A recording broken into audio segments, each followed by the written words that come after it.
Bueno, muchas gracias, doctora Verónica Ortiz. Continuamos con este ciclo que estamos haciendo para periodismo animal de la vinculación del maltrato animal y el maltrato humano, porque hay un vínculo entre ellos, ¿verdad?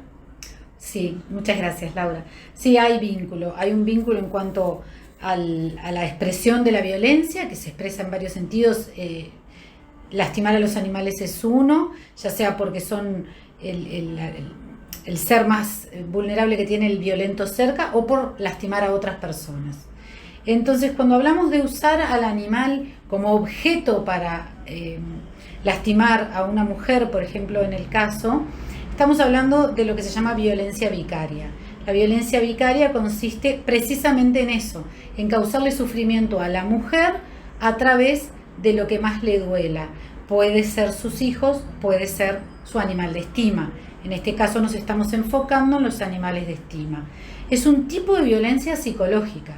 La violencia vicaria no está expresamente en nuestra ley de violencia de género, pero sí está la violencia psicológica. Y dentro de esa definición perfectamente encuadra la violencia vicaria a través del animal de estima. Bien. Dicho esto, vamos a comentar un caso que resonó mucho en Uruguay últimamente y que afectó a todos los países que tuvieron conocimiento de esa noticia. No vamos a entrar en detalles para no recordar cosas muy tristes y trágicas que pasan aquí en Uruguay, que es increíble que todavía tengamos que seguir lamentando vidas humanas cuando hay hogares donde la violencia se evidencia a través del maltrato animal. ¿Qué nos podrías comentar de eso? Me imagino que te referís al caso Jonathan, que es un caso muy lamentable porque un adolescente es asesinado por su propio padre. Bueno, los datos, simplemente para aquellos quizás que nos escuchen desde fuera de Uruguay y no lo tengan presente, porque lamentablemente los uruguayos los tenemos todo presente. Un chico es asesinado por su padre y a raíz de esa situación espantosa se ve las fallas del Estado en múltiples sentidos. Vemos un Estado ausente en salud, en educación, sistemas no coordinados, pero además luego detectamos que la madre también era víctima de violencia de género, que su familia está toda sometida a situaciones de violencia y que los animales de la familia también eran víctimas de esa violencia, de una violencia que partía desde lo más elemental, de que eran usados como reproductores en un estilo criadero clandestino, por decirlo de alguna forma, si se le podría llamar así, pero bueno, eran explotados, que también es una forma, recordemos que la explotación es también una forma de abuso y de maltrato animal, y además eran maltratados. De hecho, el hecho que genera el problema final entre Jonathan y su padre involucra a uno de los perros de la familia. Había denuncias, se supone que había denuncias, pero en diferentes organismos del Estado descoordinados. Y acá quiero traer algo bien importante que tú dijiste en otro de los capítulos que estuvimos conversando, que es el Ministerio del Interior no tiene en sus formularios, cuando entrevista a la mujer víctima de violencia de género, no tiene una pregunta específica sobre los animales de estima. Es exactamente así lo que tú acabas de decir, pero quiero comunicar una muy buena noticia, y es que gracias al trabajo de mis compañeras de la comisión en este tema y al pedido de acceso a la información que se le hizo al Ministerio del Interior, nos comunicó la Dirección de Género del Ministerio del Interior que está pidiendo la modificación de ese formulario, de que, bueno, hay que modificar el sistema, no es una cosa fácil, pero ya se solicitó, el ministro ya lo autorizó y están en pleno cambio del sistema para que el dato que hoy pueden recoger, porque ellos mismos nos decían, no es que no exista, el dato surge de los relatos, pero no lo tienen como una pregunta específica de la cual ellos pudieran sacar indicadores inmediatos, ¿verdad? Bueno, por suerte el Ministerio del Interior ha sido muy atento a este planteo que le hicimos, a este planteo que surge además a la vista de la sociedad, de los hechos, y está tomando en cuenta y cambiando ese formulario. Bueno, la verdad que esa es una muy buena noticia porque va a traer cambios a nivel social también.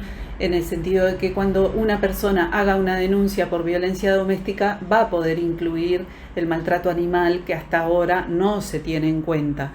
Entonces, con esto que estábamos hablando recién, nombramos la violencia vicaria, que es una forma de violencia en la que el agresor daña a una tercera persona, incluidos los animales, para afectar emocionalmente a la víctima principal.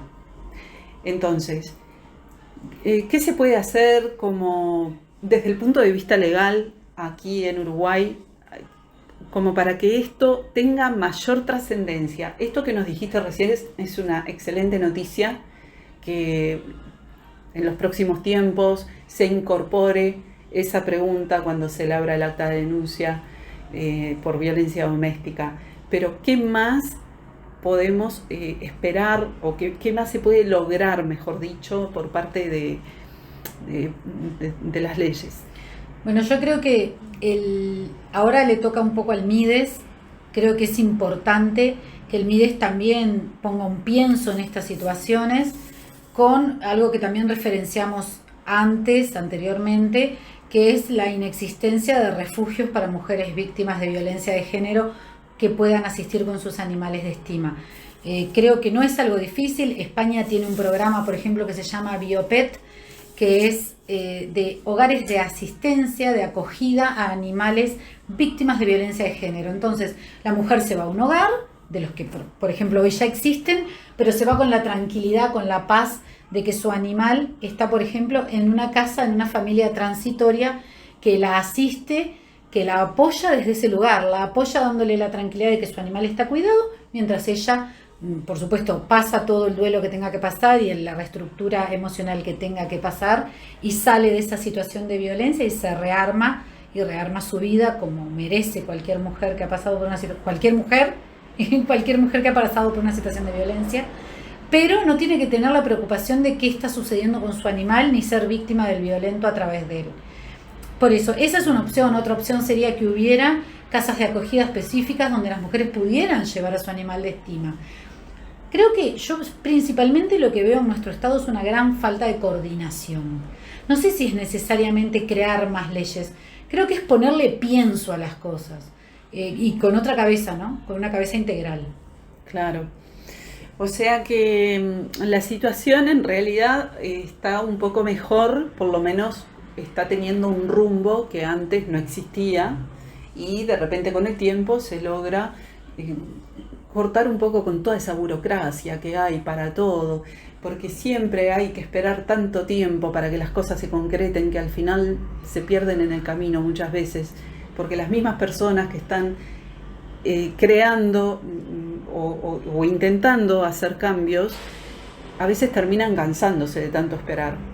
Por supuesto, y aparte hay urgencias que los tiempos legales, judiciales y administrativos no las cubren, ¿no? Yo creo también necesitamos un poquito más de ayuda de los jueces.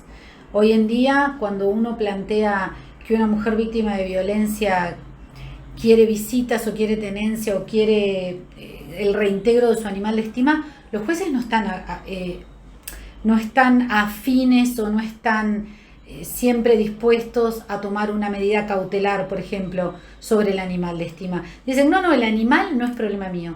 No, señora juez, pero no estamos hablando solo del animal como sujeto de derechos que todavía no está tutelado en nuestro sistema. Estamos hablando que ese animal está siendo utilizado para que esta mujer siga siendo violentada. Y si usted no lo retira del hogar del agresor, esa situación se perpetúa.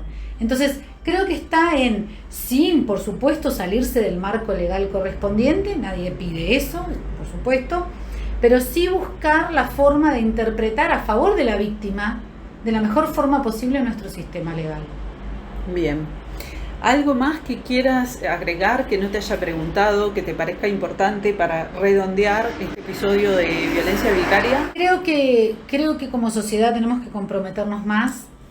Creo que tenemos que estar más atentos a las situaciones de violencia y a los violentos, y a no normalizar situaciones de violencia. Y de ser posible atenderle una mano a una mujer que quizás no puede, quizás no quiere, quizás se avergüenza. Hay múltiples razones, no juzguemos, demos la mano. y ayudemos a esa mujer. Quizás podemos ofrecerle a esa persona cuidar de su animal de estima. Quizás podemos ofrecerle ayudarla a hacer una denuncia, quizás acompañarla a un lugar donde la asistan psicológicamente. Cada uno verá en qué puede ayudar, pero creo que todos podemos colaborar. Lo importante es no ser indiferentes. Claro. La empatía de la que tanto se habla hoy en día, tener empatía hacia las situaciones complejas que a veces uno las ve de lejos y piensa que nunca le van a pasar, pero nadie está libre de vivir una situación de violencia, sea a través de los animales o a través de humanos, que lamentablemente pasa mucho aquí en nuestro país y en otros países también. Pero bueno, estamos en Periodismo Animal Uruguay tratando temas que queremos que cambien en nuestro país, y por eso estuvimos conversando en este ciclo de violencia hacia los animales vinculadas al maltrato humano con la doctora Verónica Ortiz. Así que muchas gracias por habernos acompañado, por tu aporte y por tu tiempo. Y bueno, más adelante tal vez te convoque para hablar de otros temas. Muchas gracias, Laura. Para mí es un gusto, un honor, como te dije al principio, y estoy a las órdenes en lo que tú creas que puedo aportar. Bueno, gracias.